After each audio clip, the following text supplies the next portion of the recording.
প্রধান বিচারপতির কাছে একটাই আমাকে আবেদন, সেজন্য আমাকে এই মামলাটা খুব তাড়াতাড়ি ঠিক বিচার করার সুযোগ দেয়। মাদক মামলায় মৃত্যুদণ্ডপ্রাপ্ত কয়েদি বিকাশ চন্দ্র বিশ্বাস 6 বছর ধরে খুলনা জেলা কারাগারে কন্ডম সেলে আছেন।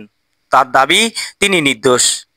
এর আগেও নিজের পক্ষে ছাপাই গিয়ে প্রধান বিচারপতির কাছে চিঠি দিয়েছিলেন। এবার তার স্ত্রী রিমা বিশ্বাস আদালত চত্বরে দাঁড়িয়ে সরাসরি প্রধান বিচারপতির দৃষ্টি আকর্ষণ করেন। তিনি আরো জানান, তার স্বামী জেল থেকে নিজের হাতে লেখা 6 পাতার একটি চিঠি প্রধান বিচারপতির দপ্তরে পাঠিয়েছিলেন, যাতে তিনি নিজেকে নির্দোষ প্রমাণ করার সুযোগ চেয়েছেন।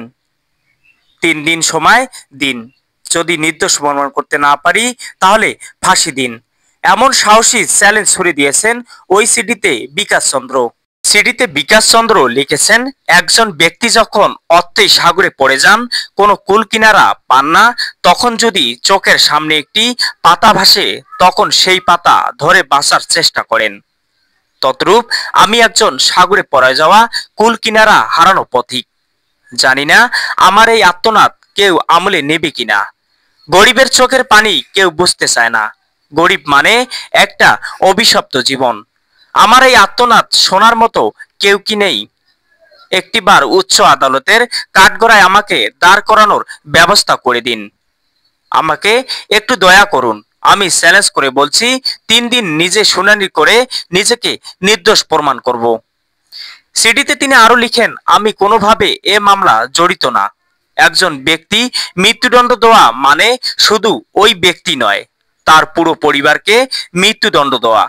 আমি যদি আমার মামলা নিজেই শুনানি করে নির্দোষ প্রমাণ করতে ব্যর্থ হই, তাহলে উচ্চ আদালত যেন আমাকে দ্রুত ফাঁসি কার্যকর করে। বিকাশ চন্দ্রের স্ত্রী রিমা বিশ্বাস জানান, তারা আগের আইনজীবী বাদ দিয়ে নতুন করে ব্যারিস্টার শিশির মনির কাছে মামলা দিয়েছেন। শিশির মনির তাদের কাছ থেকে কোনো টাকা নিচ্ছেন না বলে দাবি করেন তিনি। রিমা বিশ্বাস বলেন, আমি আর আমার মা খুলনা কোর্টের সামনে ডিম বিক্রি করি। এই কষ্টের জীবন থেকে মুক্তি চাচ্ছি, শুধু ন্যায্য বিচার চাই। উল্লেখ্য যে 2021 সালের 7 অক্টোবর বিকাশ চন্দ্র বিশ্বাসকে একটি মাদক মামলায় মৃত্যুদণ্ড দেন নিম্ন আদালত। ডিমলা থেকে রহিদুল ইসলাম রিয়াদ, উত্তরাঞ্চল টিভি।